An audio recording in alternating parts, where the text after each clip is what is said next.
I'm Carol Cohn, and welcome to Purpose 360, the podcast that unlocks the power of purpose to ignite business and social impact. What does a cultural anthropologist have to do with purpose? A lot. In today's absolutely delightful conversation with my guest, Tanya Rodriguez. She's the Senior Human Experience Research Manager at the Hormel Foods Company, aka you could call her their cultural anthropologist. Working for over 14 years on Hormel's Elements team, which is really about insights and innovation. She uses ethnography and storytelling to build empathy for diverse consumer experiences.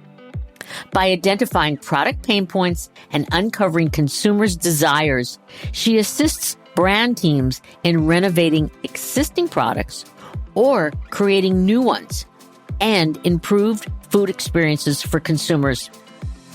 As a former social worker, Tanya is a fierce advocate for food equity and food sovereignty, and she'll discuss what that is, and champions efforts to eradicate food deserts and ensure access to high-quality, nutritionally dense, and culturally congruent food for all.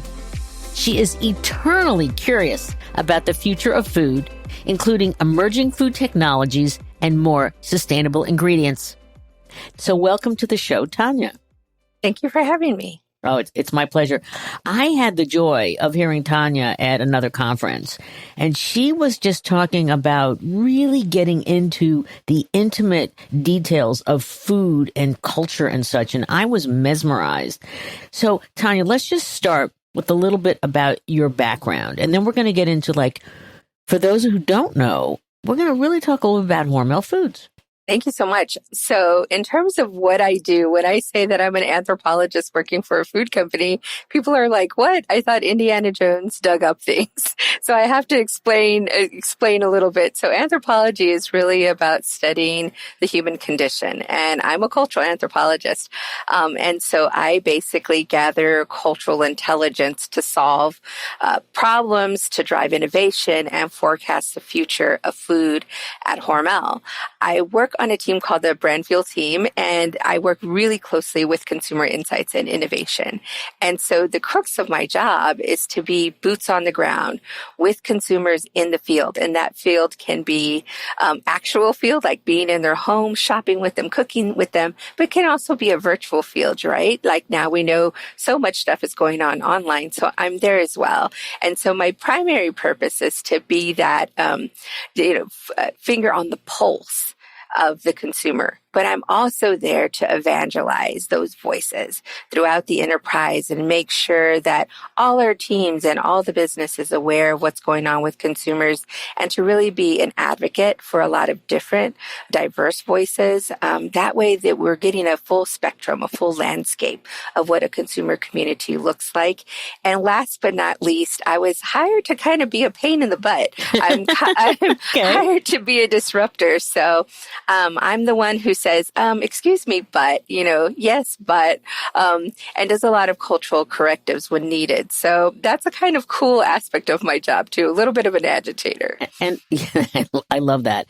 And because of the values the company embraces, you are allowed to speak up, and they want you to speak up very much a lot about inclusion and belonging. Absolutely. That is one of our cultural values, is to speak up and to speak your mind and to make sure that we have a lot of thought diversity at Hormel. That's super. So let's just segue to Hormel, because, if you're older like me, you know Spam, and you know that Spam, it helped to keep our soldiers fed during wars and such. And the company is 132 years old, so it dates way back. I could talk all day about how great Hormel is. I have to say, I too was very familiar with Spam. That's why I applied for the job with Hormel, because I remember growing up eating Spam and egg tacos. I remember my grandpa using Dentimore. If he didn't have a good hunt that day, he could rely on good old Dentimore. So I was very familiar with those products. What I wasn't familiar with until I applied was just how great and progressive the company is. For being an older company, it is an older older company with lots of great appeal. They definitely live their purpose. It is a family affair in Austin, Minnesota. So when I tell people, oh, they're in Austin, they're like, Austin, Texas. And I'm like, no, Austin, Minnesota. And I think it takes people aback that we're in such a small town. However, that's part of the aura of Hormel.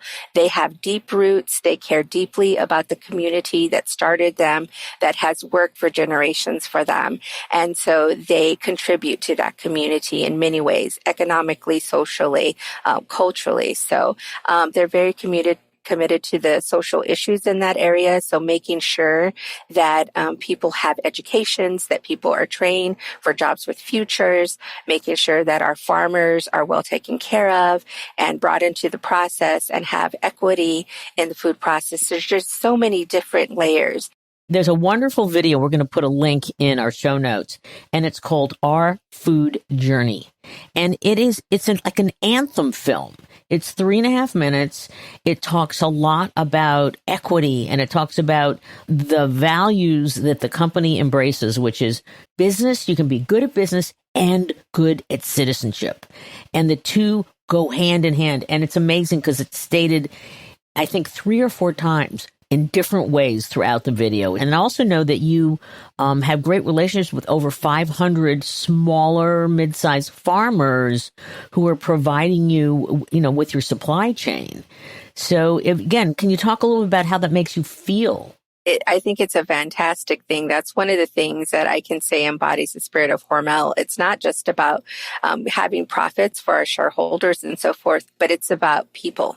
It's about those intimacies and having relationships, long-standing relationships with farmers in that area, and really kind of walking that walk. We're a big company, but we're a little company. So we are an entrepreneur made good. And the Hormel name in terms of family and business really stands for integrity and really trying to collaborate with all the people locally first, right? To serve the community that is truly building the infrastructure. So I hold my head up high because I know that what we're doing in feeding the common good is something that's not just about food, right? Because we talk about food as nutrient, but it's food for the human spirit. And that to me is what really drives my passion for working there. Oh, beautifully stated. I mean, listeners, you can hear the authenticity and the intimacy and the excitement and just the truism coming through Tanya's voice. So this is an amazing company. Now, did you another just a strange question? The Skippy mini bites, or whatever you call them. I mean, did you help create those? Or if anybody hasn't had them, everybody loves, like, oh my God, bad day, I'm going to have a spoonful of peanut butter, right? But these are these little mini bites in the mini kind of, trends that's happening. And you pop them in your mouth and it's like almost endless. It's so delicious. They are truly addictive. They're so good. So when we first acquired Skippy, we wanted to learn everything we could about peanut butter. So I went out again into the trenches to different markets and tried to figure out, well, what are the joys of peanut butter, but what are the pain points of peanut butter? And a lot of people talked about peanut butter knuckle. And what that is when your jar gets too low and you have to stick your hand in there and you get peanut butter all over your knuckles, which is fun to kind of eat off, if no one's watching. But at the same time, it's a problem. And so parents complained about it and so forth. So we brought that insight back, and that goes to our insights team and to our innovation team. And so we have a really great innovation team that just took it and ran with it and created a lot of solutions to eating peanut butter without getting peanut butter knuckle. That is hysterical. That's such great insight. Yeah, it's so fun. So, what's a day in the life for you? Just talk a little about that, and then we're going to ask about some other fun things that you've helped to provide insights and maybe even help innovate and create. So my bread and butter is really ethnographic work. So doing the qualitative work, talking to consumers online, talking to employees too, because we don't just talk to consumers, we talk to our employees to get their feedback on products and stuff. I also do customer projects. So in addition to the people who buy our products out at a retailer or a club store, I'm talking to our food service providers and other providers who buy food from us. So I can go into a venue, into a restaurant, into a college campus. So that's really the core of what I do. But what's great about my job and great about a lot of jobs at Hormel is you get that thought diversity. You get to bring yourself into different things. So one of my other things is to stay on top of trends. So I have to try to help divine the future of food, which is so fun, is, what is going on with food today, especially with inflation? What are people doing? How are they handling it? The other thing is just being able to tell that story, talk about our food journey, talk about the rich diasporas that feed into the Hormel food journey, and be able to help corporate communication, help our brand teams and stuff showcase all of that diversity. And you talk a lot about culture, and that especially the tremendous cultures that we have in the United States as a melting pot. Can you give us a couple examples of how you've gone out and you've been sleuthing and connecting the dots, and then all of a sudden you gave this insight to an innovation team, and then out popped X product? Well, I would want to talk about spam a little bit. So I would say in terms of not necessarily products, but how we reinvent and how we keep relevant with a product that's over 80 years old, right? So we have done some fabulous multicultural work with SPAM recently with different groups, with African Americans, Asians, Hispanics, and really trying to look at relationships with the brand over time. And we got these beautiful stories of how people are using SPAM, what it means to them as an identity marker. So people talked about SPAM being able to transport them back to grandma's kitchen, back to mom's kitchen. And I spoke with John, who's a Ghanaian American, and he had a beautiful quote. And he said, I asked him, well, seeing that your family's from Ghana and you grew up with, very African-based stews and so forth, but you were born here in the States, would you say SPAM is an African product or an American product? And he had a great quote. He said, SPAM was born in America, but raised around the world. Oh, great. And I thought, that's beautiful. And so those are the type of insights that this brought back to us that said, okay, team, this is how people are using SPAM. Recipes that we had never thought of, ways of using different things like pineapple vinegar, banana ketchup, all of these different condiments and spices that we weren't aware of. So that really helps us build recipes. But I think the most important thing is they said, hey, what we really would like is an authentic voice. Can you have people in your media that look like us? Can you have chefs that are from our culinary background that we can trust to build some of the recipes that we would like? And can we see influencers that look like us? And our team took that and ran with it and been doing a fantastic job at really doing a different kind of outreach and a more authentic outreach to different types of consumers. And that's fascinating. I'm sure no one has thought about, in terms of equity and inclusion, the role of a cultural anthropologist. And I think that's fantastic that you are expanding and you're listening. I mean, you're a great listener, and that you've taken that information and then it has gone out. I love the fact of, we want to see chefs like us. We want to see people that look like us in the ads. And influencers. And so the authenticity, you keep driving it forward. Exactly. That's what we want to do. We want to give credit to all the people who are involved in creating wonderful meals and snacks with our products. We don't want to appropriate those things. We want to make sure that they're getting credit. We want to decolonize food. so that we really are able to go back to the roots and say, no, this is where the food is from. These are the people who are using sofrito or epis, or maybe they're using a soy sauce or a fish sauce. They are transforming that food. They are owning that food. And so that's really important that we do that, because that's what eventually democratizes food and helps everybody come to the table in equitable ways. And it's really about being authentic from the jump. So decolonize food. So I mean, can you explain what that means to our listeners? Yeah, absolutely. So a lot of times we say, well, we hyphenate things. We say, well, that's really American. We're really American. But it comes from these deep, rich cultures of all kinds. You know, we can hear from Irish, we can hear from Mexican, we can hear from Vietnamese that have ways of taking a product that we would say, oh, this is an American product, but really using it in ways that are very unconventional and different, and owning that in a different way. And so it's not a typical Americana product, but instead they are fusing things and creating things of their own. And how can we then not take credit for that and say, okay, we played a role, but ultimately the creation comes from the people themselves, and to make sure that we're giving them credit for being innovative and savvy in their own right. It's so amazing that you're talking about inclusion. True inclusion that adds to the deliciousness, the variety of the food through the culture and through incredible combinations of things that people never would have thought. You're bringing the voices of cooks and chefs and influencers and farmers, and all coming together to just listen and to evolve this 132-year-old company, which is just extraordinary.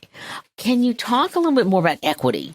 Because, you know, Tanya, in some of your writings and in interviews, you talk about that you're coming from, you know, kind of a more humble background, that you have a real sensibility to the value consumer. And that's especially important today because of inflation. So talk about equity, because equity is one of those values that runs totally through the company. So I think that's one of the things that Hormel really values, is that being able to tease out the difference between equality and equity. For instance, people would say, oh, if something's in the center of the store, it's not fresh, it's not good food. You would hear that in popular culture. And they tasked me with, like, what is the real narrative there and who is it helping? And I was able to come back and give them a different voice. So let's talk about equity in those respects, is that we were able to say, listen, I've experienced, you know, we spoke about my own personal life, a lot of food insecurity. I grew up with a 15-year-old mother who was really strapped for cash and having to be very innovative in what she did with food. So I knew from my own lived experience what a workhorse center of the store was, because those were foods that were belly fillers. They tasted great. They were affordable. They were accessible. And you know what? If they turned off the lights, it wasn't going to rot in the fridge. So I really understood the power of that food. And that was the story that Hormel was willing to hear. Again, giving more equity to those voices, understanding center of the store in a much more rich and robust way. The same thing they did for snacking. So we took snacks at the time. This was 2007 to 2009. Things were really shifting in food culture from, again, center of the plate to more snacking. And they sent me out to college campuses to live with students on campus. Oh, fun. And see what or not. Yeah. And it was such a blast. And it was really interesting to see the multicultural variety in snacks and what people perceive snacks to be. And here, you know, Hormel again was willing to hear all those voices and to think out of the box, you know, in terms of how people were mealing and versus snacking, and the different ideas that other cultures could bring to bear. Can you talk about any sort of products that came out of that snacking expedition? Our big product at the time was Rev, and it was a wrap. Now that product, although it doesn't exist anymore, iterations of it have come to bear. It actually created a refrigerated snacking set in grocery. Now, a lot of other companies have done similar products in that area, but I think that was a product that really kind of was a harbinger of the spirit of Hormel to say, listen, we understand snacking. We understand it's differentiated now. It's protein based. It's portable, and we're going to, give a shot at this. Now, that particular product did really well to begin with, but then you saw all these other, we call protein the charismatic nutrient. So you saw these other protein snacks come on stage, and the company responded again. And they thought, okay, let's get into, let's acquire planters. Let's do other things. Let's do different things with Skippy brand that were able to rise to the occasion with snacks and start to follow it over time. As a company, you've set some 2030 goals. And one of them is about food. This fascinates me because it goes back to the food insecurity. You're creating a food security community program, and you are creating a blueprint in your headquarters town in Austin, Minnesota, that I assume you hope to replicate around or export around the country. Can you talk about how did that come about and a little bit more of the information behind it? These 2030 goals are they're 20 goals that we're looking to hit by 2030. And those are sustainability efforts. So when people think about sustainability, they tend to think about just environmental causes. And environmental causes are certainly part of that. But these goals are about people, product, and process. So we're really trying to hit all those three initiatives. And this is where the hunger, insecurity fight comes in, is under people. How do we start to change the infrastructure to make sure that people have access to tasty, culturally relevant, high quality, nutritionally dense food, not just in Austin, but around the world? Your role is really, it's so different. I'm sure that a lot of young people come up to you and they say, wow, I never even knew this existed. How might I love the food industry, but how might I follow in your footsteps? Do you have any recommendations for younger people who want to follow in that type of impact in their companies? One of the things that Hormel sponsors is they send me to the American Anthropological Association conference every year. And in that conference, I am part of a job fair that's sponsored by the National Association of Practicing Anthropologists. And we talk to young people who've never heard about food anthropology.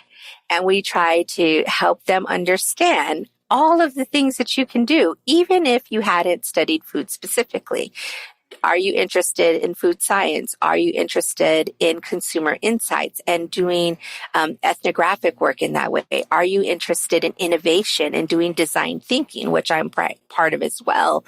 Are you interested in more of the social issues, maybe getting into an NGO or some type of social work where you're doing things on food inequality and food sovereignty? So we really try to introduce them to a lot of different varieties of techniques that they can get involved in.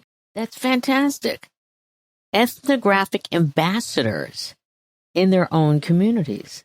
Right. Because it's one, I love my job and I love going to learn about other people and I love bringing back stories. And I think that's very powerful, but I think it's even more powerful if you are embedded in your community, you have the lived experience, you are advocating for your own community and you can tell the story about your community. And so this really helps drive that sense of inclusivity of voice, right? And empowerment of voice so that young people really feel like, hey, I have a stake in this and I have a place at the table. What's your point of view on food deserts? Because I've seen a little bit of your writing, but I'd love you to, because you're talking about the incredible power and the voice and the listening, but also there are a lot of food deserts in this country. There are a ton of food deserts and the infrastructure for food is very complex, but we have to make sure that, again, that high quality food is getting to places. I appreciate that there are organizations that are going out, right? Businesses that are going out to rural places and providing food, but we just want to make sure that rural places also have variety and choice. If you're, not close to anywhere that sources not just food, good food, high quality, nutritious food, And now you're, just for listeners, you're in over 80 countries, I believe, around the globe.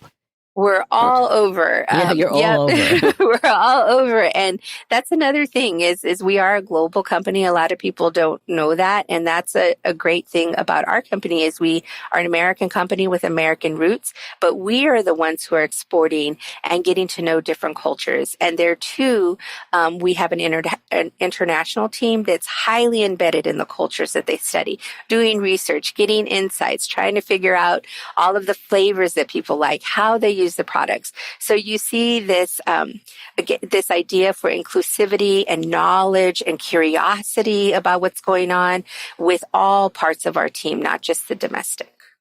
Yeah. And again, I love, the listening, the inclusivity. Inclusivity just is absolutely across the board in everything that you're doing. So it adds to the richness of the success, to your efforts. And I want to just make sure that our listeners know you're a publicly held company. You're not privately held. You're not third, fourth, fifth generation. You're publicly held. You've got to return, profits to the public markets.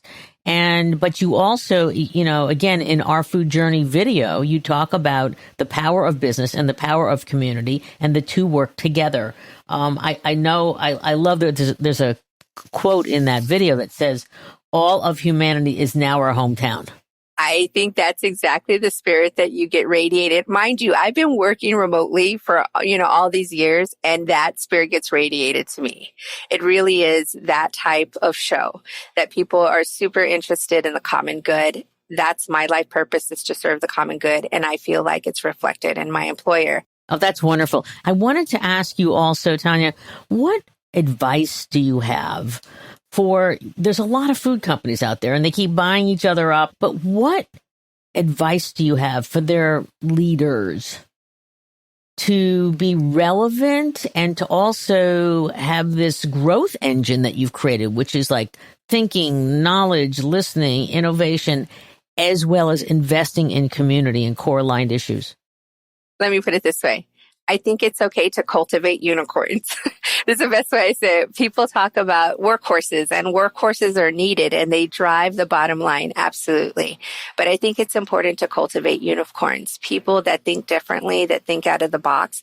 Maybe a company that you have acquired that thinks differently, that does innovation at light speed, goes really quickly, fails quickly, and reiterates.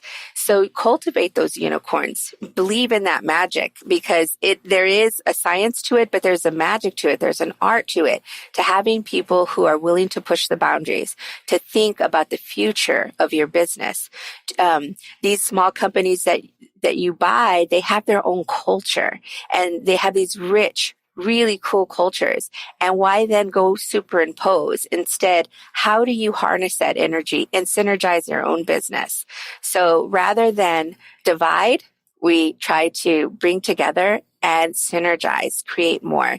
So I would say, please champion your unicorns. Don't get rid of them and don't silo them. Instead, let them run, and go ahead and make sure that you are giving them room to be different, because that's what's going to take us into the next century, is really thinking out of the box, making sure that we're keeping up.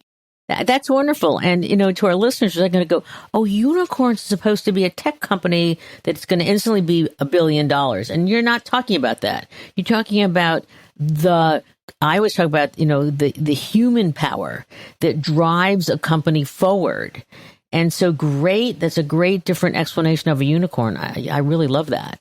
I love to talk about unicorns. It's because it's that soft skill set.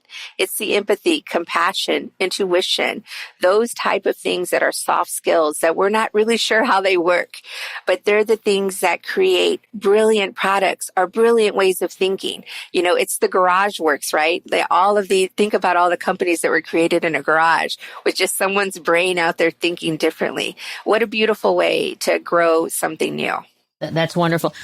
I'm sorry we have to get to the end of this because it's such a great conversation, but I always love to give our guests a final word. One of the things I like to leave people with, and it's, again, I think my personal philosophy and something I see radiated in Hormel, is to feed the common good. Be inclusive to people, be kinder to the earth. It's the only one we've got. In the food industry, feeding the common good really is literal. and it's figurative. Again, I talk about that nurturing the body, right? Making sure you got those nutrients, but it's that emotional nutrition that we need as well that feeds that spirit. I like to use this saying where we say panza llena, corazón contenta, meaning if you have a full stomach, you have a calm heart. And that really is about the contentment that the world needs, that we need. And I really am proud to work for Hormel because I feel that they embody that motto.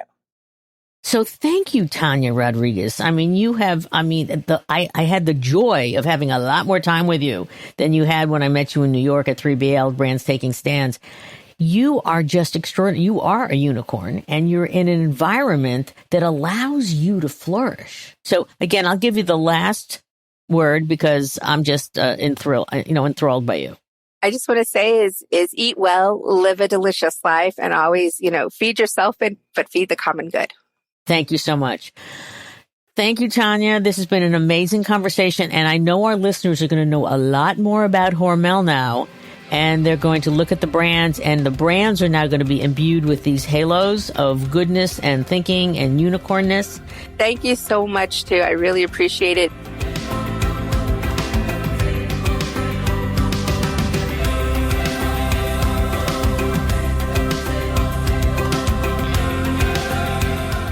This podcast was brought to you by some amazing people, and I'd love to thank them.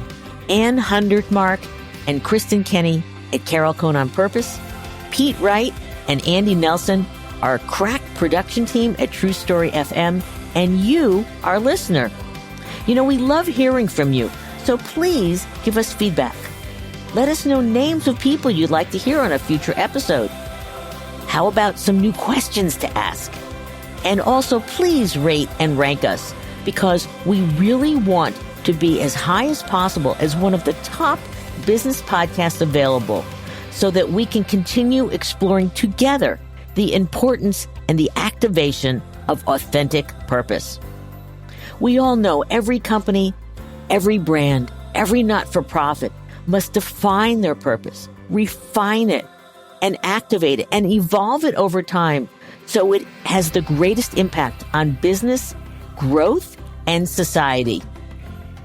And by listening to these episodes and sharing them with your colleagues and talking about them, I want to inspire you to have an amazing answer to this question. What is the power of your purpose? Thanks so much for listening.